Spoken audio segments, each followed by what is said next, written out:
नमस्कार प्रिय मित्रों, एक बार फिर स्वागत है आपका हमारे इस यूट्यूब चैनल ज्ञान गंगा सागर में। आज हम फिर नई कहानी लेकर उपस्थित हैं आप लोगों के समक्ष। आज की जो कहानी है बहुत ही शिक्षाप्रद है एवं बहुत ही मोटिवेशनल है। आज हम बात करेंगे कि हर इच्छा बलवान होती है। जी हाँ प्रिय मित्रों, उससे पहले हमारा एक निवेदन है, अगर आप हमारे चैनल पर नए मेहमान दर्शक बंधु बनकर आए हैं तो कृपया करके हमारे चैनल को सब्सक्राइब कीजिए और बेल आइकन को प्रेस कर दीजिए, जिससे आने वाली वीडियो सबसे पहले आप तक पहुंचे। कोई भी कहानी हो, कोई भी प्रसंग हो, उसे पूरा अवश्य सुनना चाहिए। तो बने रहिए हमारी वीडियो की समाप्ति तक। आपका ज्यादा समय न लेते हुए चलते हैं इस कहानी की तरफ। प्रिय मित्रों, एक बार भगवान विष्णु गरुड़ जी पर सवार होकर कैलाश पर्वत पर जा रहे थे।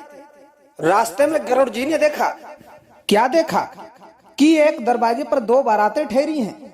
मामला गरुड़ जी के समझ में नहीं आया। फिर पूछ बैठे भगवान विष्णु से।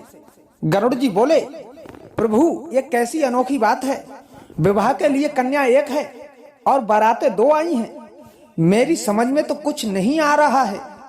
प्रभु जी बोले, हाँ कन्या एक है, लेकिन एक ही कन्या से विवाह करने के लिए दो बारातें अलग अलग जगह से आई हैं। एक बारात पिता द्वारा पसंद किए गए लड़के की है और दूसरी बारात माता के द्वारा पसंद किए गए लड़के की है। यह सुनकर गरुड़ जी बोले, आखिर विवाह किसके साथ होगा? प्रभु जी बोले, जिसे माता ने पसंद किया है बारात उसी के साथ होगी और उसी के साथ में कन्या की भामरे पड़ेंगी। भगवान की बात सुनकर गरुड़ जी चुप हो गए और भगवान को गरुड़ जी कैलाश पर्वत पर पहुंचाकर पुनः उसी जगह पर वापस आए जहां दो बारातें ठहरी थी। गरुड़ जी के मन में विचार आया, यदि मैं माता के बुलाए गए वर को यहाँ से हटा दूं तो कैसे विवाह संभव होगा?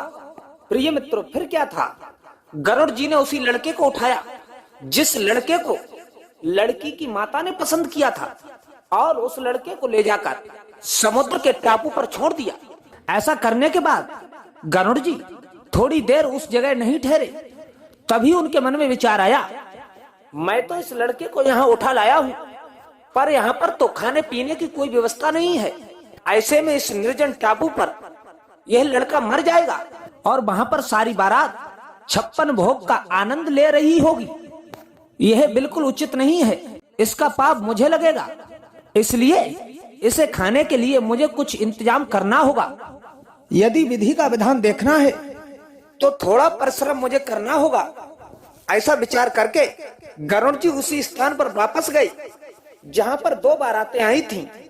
इधर कन्या के घर पर स्थिति ये थी कि वर के लापता हो जाने से कन्या की माता को बड़ी निराशा थी, परंतु वह अपने हट पर अड़ी रही जो कन्या की मां थी। प्रिय मित्रों, कन्या को एक भारी सी टोकरी में बैठालकर फल फूल मेवा मिष्टान आदि से सजाकर रख दिया, जिसमें कि भोजन सामग्री ले जाने के नियमित वर पक्ष के लोग आए थे। माता द्वारा उसी टोकरी में कन्या को छुपाकर भेजने के पीछे उसकी मनसा थी कि वर पक्ष के लोग कन्या को अपने घर ले जाएं और वर को खोजकर उन दोनों की शादी करा दें। कन्या की माता ने ये बात किसी को नहीं बताई थी। प्रिय मित्रों, अब संयोग की बात देखिए, आंगन में रखी उसी टोकरी को जिसमें कन्या की माता ने विविध फल मेवा से मिष्टान आदि से भरकर कन्या को छुपाया था, गरुड़ जी ने उसी टोकरी को उठाया और ले उड़े। उस टोकरी को ले जाकर गरुड़ जी ने उसी निर्जन टापू पर जहां पहले से ही वर को उठाकर उन्होंने रखा था, वह टोकरी मेवा फल मिष्टान से भरी हुई गरुड़ जी ने उसी लड़के के सामने रख दी। इधर भूख से व्याकुल हो रहे वर ने ज्यों ही अपने सामने भोज्य सामग्रियों से भरी टोकरी देखी, तुरंत उसी टोकरी पर झपटा। उसने टोकरी में से जैसे ही फल निकाले तो क्या देखा, 16 श्रृंगार किए हुए एक सुंदर सी लड़की बैठी है जिससे कि उसका विवाह होना था। गरुड़ जी ये सब देखकर हैरान हो गए और समझ गए कि हर इच्छा बलवान होती है। राम कीन चाहे सो होई, करे अन्यथा अस नहीं कोई। प्रिय मित्रों, फिर तो शुभ मुहूर्त विचार करके स्वयं गरुड़ जी ने ही पुरोहिताई का कर्तव्य निभाया वेद मंत्रों से विधि पूर्वक कार्य संपन्न कराया और वर वधू को आशीर्वाद दिया और पुनः उनके घर छोड़ा। उसके बाद प्रभु के पास आए और सारा वृत्तांत बताया और कहा, हे स्वामी, आपकी इच्छा बलवान है, जो आपकी इच्छा होती है वही होता है। आपने अपनी लीला को दर्शाया, लेकिन हे प्रभु, सारा विवाह हम ही से करवा दिया। भगवान ने गरुड़ जी की बातों को सुना और मंद मंद मुस्काने लगे। प्रिय मित्रों, तो इसलिए कहते हैं हरि की इच्छा बलवान होती है। जब तक प्रभु की इच्छा नहीं होती है कोई भी कार्य नहीं हो सकता। प्रिय मित्रों, कैसी लगी आज की कहानी हमें कमेंट बॉक्स में अवश्य बताएं। मिलते हैं नेक्स्ट वीडियो में, तब तक के लिए जय श्री कृष्ण, जय श्री श्याम।